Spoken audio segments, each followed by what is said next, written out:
My name is Arya Vyas and I hope everyone is staying home and staying safe. First of all, I would like to say thank you to everyone for all your support and your interest because it has really motivated me and I feel really grateful to be given this opportunity so that I can share my knowledge even if these tough times because of the pandemic and because we all are staying home.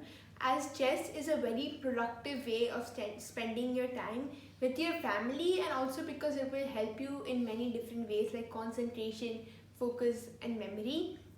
So first I will just do a quick review of what I have shared in the past 3 lessons, and first again thank you to everyone because I feel really proud, and also I'm really thankful for everyone for your support, your comments, your questions and all the motivation that you have given me because I have recapped a lot of the thoughts that I had before, and because many times when you keep progressing in the game you forget the basic rules and regulations that you should be maintaining. So thank you to everyone again.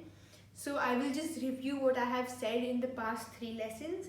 So we have gone through how the pieces move. So there is rook, knight, bishop, queen, king and 8 pawns. Again there are 2 sets of, so there's 2 rooks, 2 knights, 2 bishops. The bishop and the knight are 3 points, so 3 points, 3 points. The rook is for 5 points, so 5, 5. Queen is for 9 points and the king does not have any set value because the king cannot be captured because the main aim of the chess game is to checkmate your opponent's king. So you cannot capture the king, it's just that if the king is under attack it is said to be a check and therefore that is the end of the game if it's a checkmate. The pawns are of 1 point, but we have to be careful that the pawn can only move 2 squares on the first move. So if this is the first move of this pawn, then 2 squares. Now the pawn can only move 1 square. One more thing that we have to be careful of is that the pawn only captures diagonally. Again, the pawn only captures diagonally. It cannot capture like this. This is illegal move. Again, illegal move is a move that is not proper and which does not follow the basic rules and regulations of the game of chess. So capturing a pawn straight would be an illegal move. Again, the knight is a very special piece and it's the only piece that can jump over any of your own pieces or over your opponent's pieces. So I will review how the knight moves once again. So it moves 1, 2, right or left. Again 1, 2, left or right.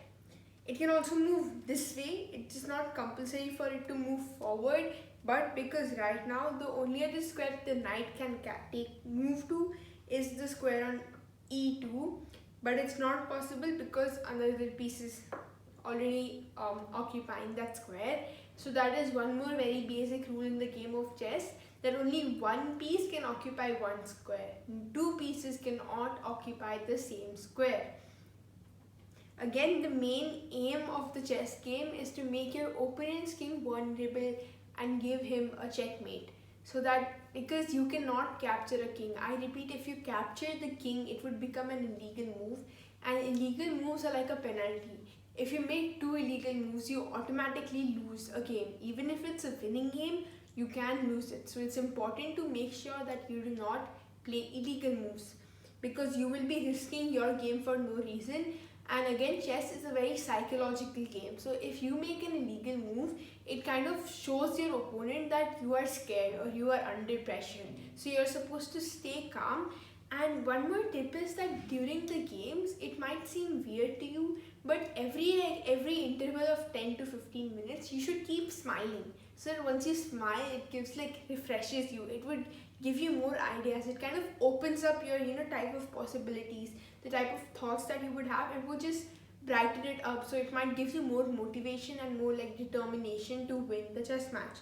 One more thing is that it does not always mean if you have a better opponent doesn't mean you cannot win the game, because the game of chess is on the board, not with the opponent. So you should just focus. Again, the last 3 classes we learned the knight technique with the queen, which I will be reviewing in some time. Then the king and the 2 rooks. What we're going to learn new is if in the middle of the game your opponent gives you a check, how can you stop it, how can you capture it, or how you can block it. So there's A, B, C of chess, that is the attack, block, and capture.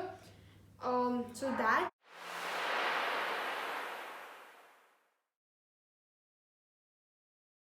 So in this is the end game, and which is the king and queen. Checkmate's the only king. We have to be careful that this king only has 50 moves. You have 50 moves to checkmate the only king, because though 50 moves seems a lot, but the technique makes a lot of difference, and you have to make sure that you checkmate this king within the next 50 moves. So the knight technique, we are going to place the queen as if it's going to give a check like the knight, but it's going to move like the queen. So here, 1, 2, right, and the king. So this is the knight technique. So now the king, we have limited the number of squares the king has. Now if the king goes front, you're going to say it's already in a knight method. How are you going to make it into a more knight way? Well, there are actually 3 ways right now in which you can make it, actually 4 ways in which you can make it a knight technique. One is over here, because 1, 2, right, the king. Other is over here, 1, 2, right, the king. And the other is over here, 1, 2, left, the king. But if we think about it, this would be the easiest corner to get the king into, because our queen is already cutting off this much. If you notice, then this is actually a rectangle that we have trapped the king into. So the king cannot shift to the other side. So then you make it smaller, you make the area smaller. So now the king is not, it's limited to go from this file. So again, here you move your queen again. This is again cutting the king.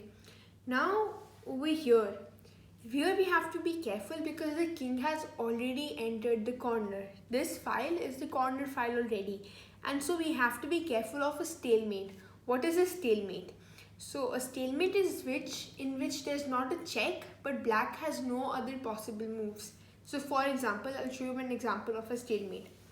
You play the queen over here into the knight method, and now the king has only one more valid square to move to, otherwise this would be illegal, right? So the king is forced to go only over here, and again to maintain the knight technique, you will move your queen over here. Now the king has only one more square to escape to. Once the king is over here, and if we again follow the knight technique, we have to be very careful over here, because if you play the knight technique, this is a draw. This is what a stalemate is. Black has no other possible moves, but the king is not under a check. So this becomes a stalemate, and you have drawn a very winning game. Like, you are totally winning this game, but it has become a draw. So what you have to make sure is, once the king only has one square to escape to, you bring your king in. Again the king moves, you bring your king. Again the king moves, you bring your king. Once the king moves again, you still don't do this because it increases the risk of you making a mistake again. So once the king moves, it's white to play. You play your king here, and once the king is in the corner, you play to a square which is supported by the king, and it's a check, and this is a checkmate. So now it's under a check, but it cannot move anywhere else, and it cannot capture the queen. So this becomes a checkmate, and this is the knight technique with the king and queen checkmating the black king.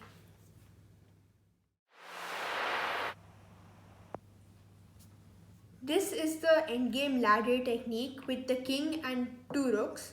This is just the position, but first I will explain how we are supposed to get about it. So you have to make sure that once the position comes into play, the 2 rooks should not be opposite to each other.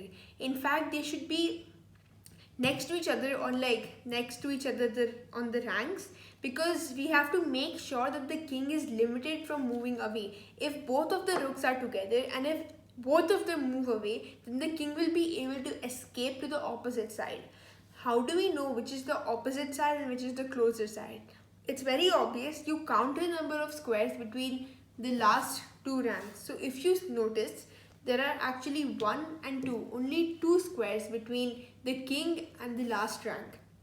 But if you see on the other end, there are 1, 2, 3, 4, 5 squares between the king and the last rank. So you have to obviously make it easier for yourself, and also if you make it short and quick, then it gives the opponent less time to counterattack. What is counterattack? Counterattack is actually a square that you're giving, or an opportunity for the opponent to be able to draw or be able to win the game.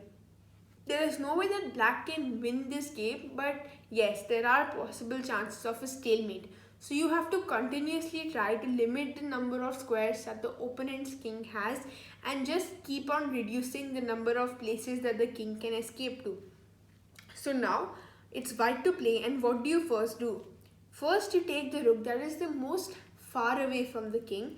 Make sure it's the one far away from the king, and place it just one rank in front of the king.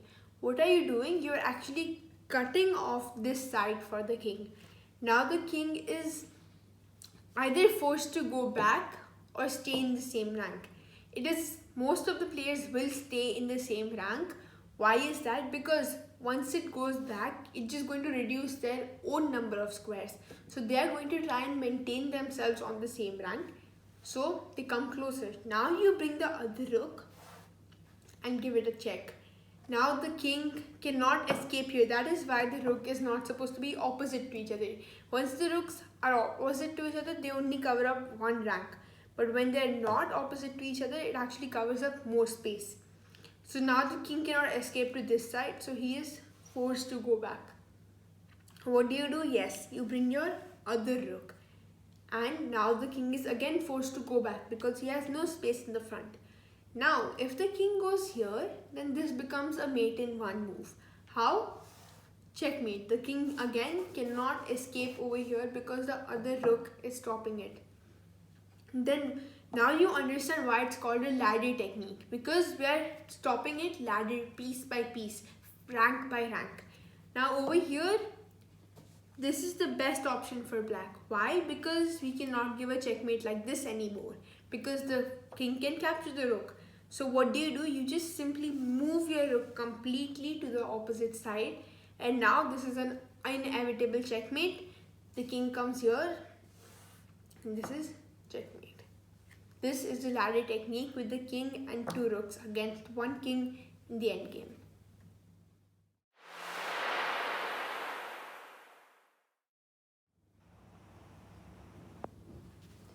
Now we are going to learn the B of the ABC, that is the block. This is a position in which black is given white a check, even though the white's king is exposed, but the black's position is not recommended. Why is that? It's because that none of black's pieces are developed. So once the white king is protected, white will be able to easily attack and would be able to easily maybe even win this game if there are proper, if a proper plan is followed. But here, B for block. So this is going to teach us how we should block a check. Though blocking is not usually a very recommended way of stopping a check, it can be very useful at some points. For example, right now, moving the king is almost impossible because any square would make it just more exposed. For example, over here, it becomes right in the center, and the black king can come in the center and make it to like a very strong square, and this is just helping black. For example, even here, moving it here would do the same thing. Now we are giving black a chance to attack our pieces and make our king even more vulnerable. So at this point, blocking is the most effective way. But we should be careful when you block. Again, you should use your lighter pieces so that you don't put them at any risk. And here, moving the pawn is also the best way because you are opening up your bishop.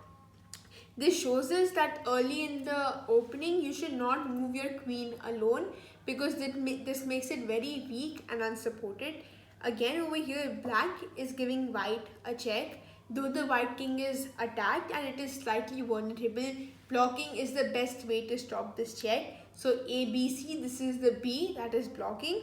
and you move your pawn. Again, the pawn can only move 2 squares in the first move. That is why it is able to move 2 squares right now. And so you play your pawn and you're blocking the check, and this is a very good move in which you have actually solidified your position. So this is the second way that you can stop a check if you are being checked. This is block.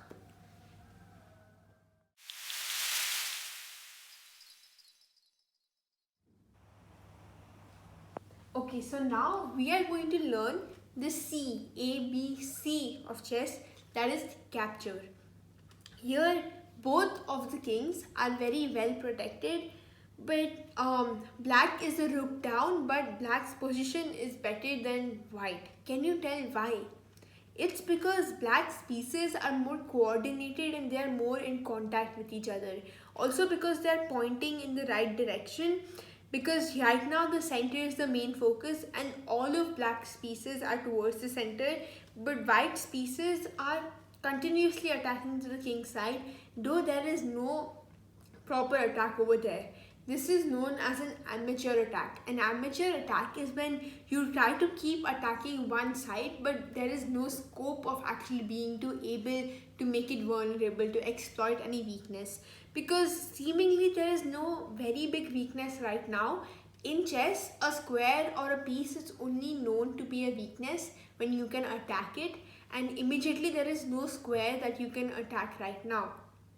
So if we evaluate the position well, we can see that the knight on f6 is giving a check to the king on g8.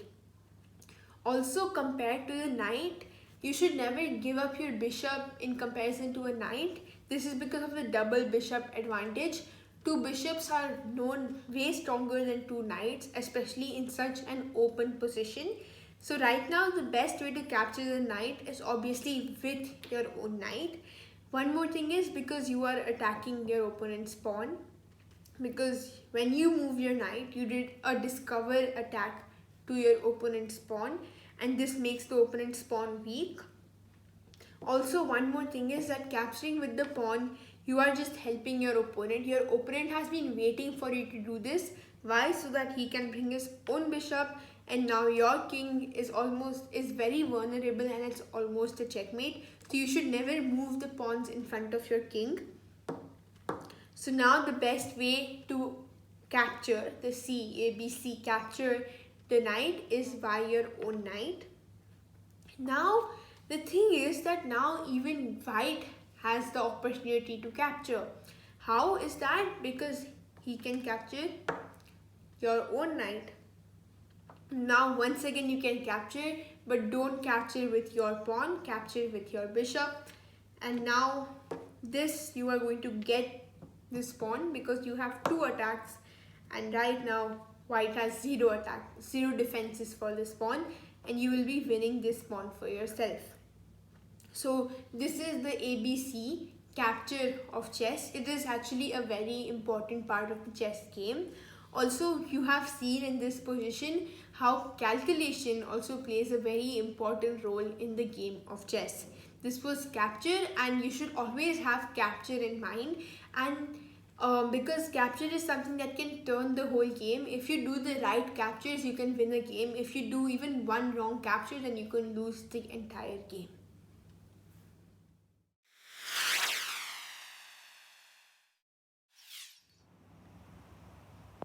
So now we are going to learn a technique of checkmate known as the back rank technique.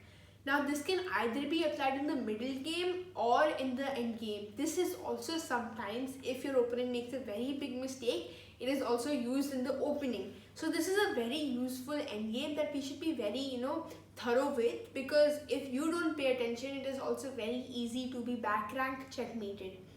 In this position, it's known as the back rank checkmate because it is done on the last rank. Any of the back ranks, it is known as the back rank mate. So over here, obviously white cannot be back rank checkmated. Why is that? Because white's king is not in the back rank.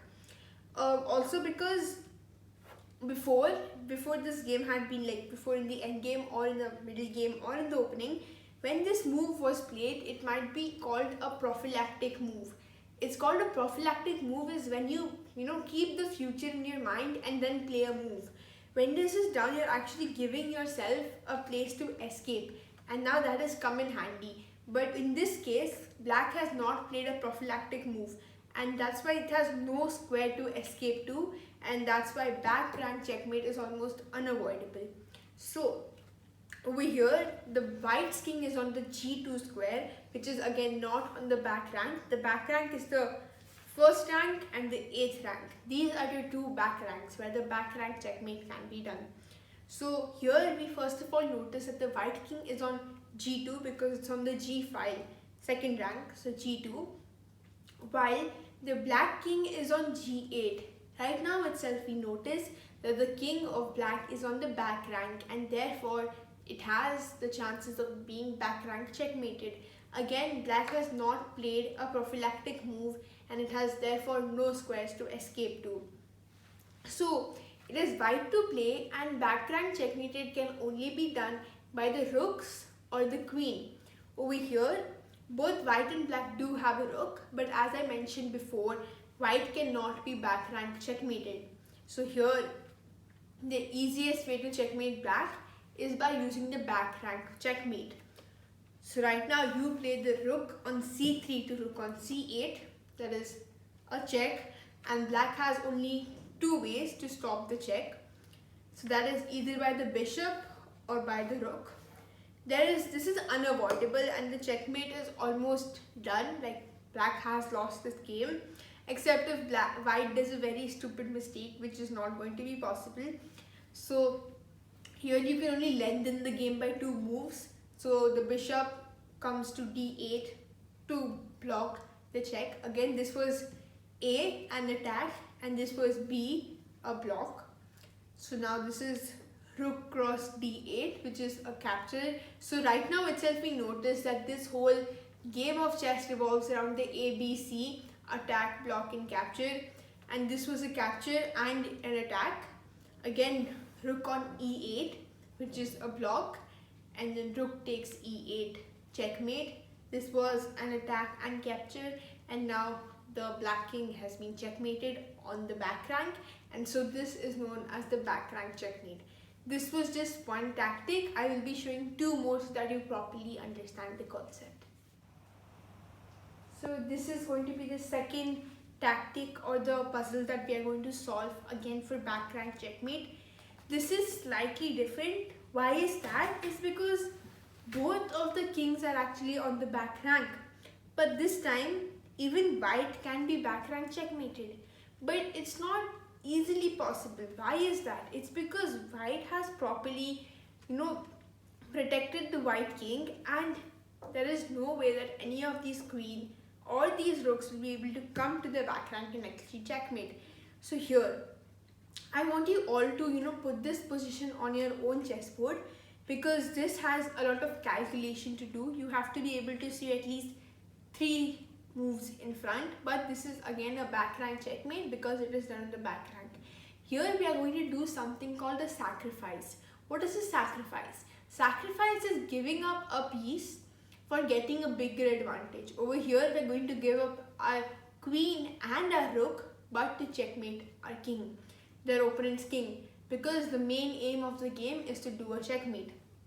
So now here you play the queen on f8, which is going to be a check. There is no way that the king can escape anywhere. The rook is forced to capture. So that was an attack, capture. Again you capture and attack. It's a check. Rook takes f8. Again the black does not have any square to run to. Queen takes f8. That was a capture. And rook takes f8. That was checkmate. You might be wondering, but black cannot capture the rook. Why is that? Because the bishop is protecting the rook, and this is a checkmate. This was also a back rank checkmate because it was done in the back rank. Why was white able to do it and why was black not able to do it? That was because white had protected its king properly and had played this prophylactic move. Again, black had not played a prophylactic move, and that is why white was able to back rank checkmate the opponent.